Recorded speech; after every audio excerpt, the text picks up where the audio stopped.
In this video, we will show you how to use Snapmaker 2.0 3-in-1 3D printer with Snapmaker Luban 4.0 software for CNC carving. It will cover 5 parts, including initial settings, set up the canvas, import and edit objects, create and edit toolpaths, and generate and export G-code. Initial settings. When you first open Luban, you need to select the preferred language and your machine model. The home window of Luban consists of 3 main panes. From the Get Started pane, you can enter the 3D Printing G-code generator, Laser G-code generator, CNC G-code generator, or Workspace. Case Library provides built-in cases for each function to help you get started quickly. Help provides various user support resources, such as the software manual and video tutorials. Here, we choose the 4-axis CNC G-code generator for demonstration. Set up the canvas. The job setup is a newly added pop-up window. Input the work size according to the size of the carving material and decide the desired work origin for the material. For 4-axis CNC, work origin is restricted to center. After that, click Confirm. Now you've got a canvas of the same size as the lateral area of your material. If you need to go back and reset the work size, click Job Setup in the main toolbar.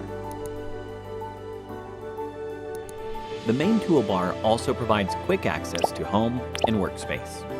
Click Save, and you can export the current process as a project file for subsequent editing.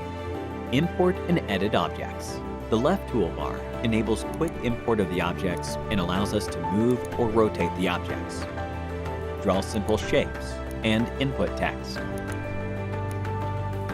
In the object list below, you can quickly locate, select, and set the visibility of the objects on the canvas. Now, you can edit the object in the Edit panel of the configuration bar. If you have imported an object of STL format, you may need to select its orientation in the drop-down list first. You can also adjust the size, position, and angle of the object in the configuration bar or drag the object directly on the canvas for such adjustments. When editing the object, make sure that the object always stays within the canvas. Otherwise, the CNC bit is likely to bump into the machine. Before proceeding to the next step, you need to determine the processing mode for the object. Take the STL object we just imported, for example. It will be matched with the corresponding processing mode by Luban. For SVG objects, you get to choose Relief or Vector mode. Create and edit toolpaths. After you've finished editing the objects, you can now proceed to create toolpaths for them. Select the object on the canvas, and then click Create Toolpath. In Toolpath Settings, you can set the work speed, step down, and other parameters based on your needs.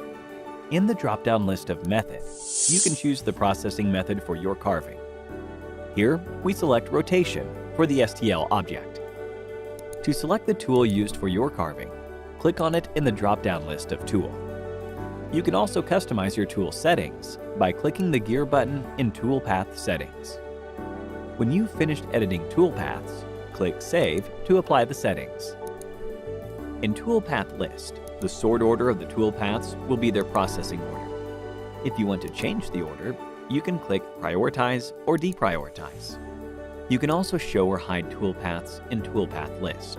Only visible toolpaths will be generated to a G-code file and appear in the preview view. You can quickly adjust the common parameters for the toolpaths under General Parameters.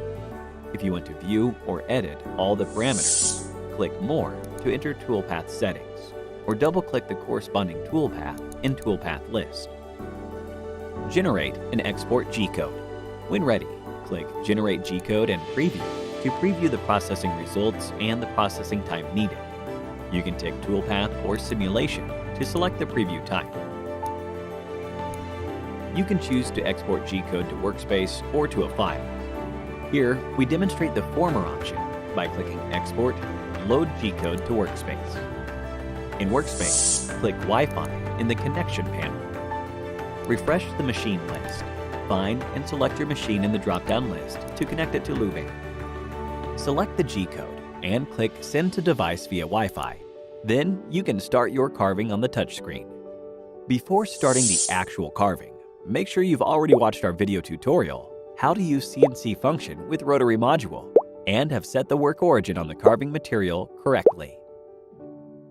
Thanks for watching.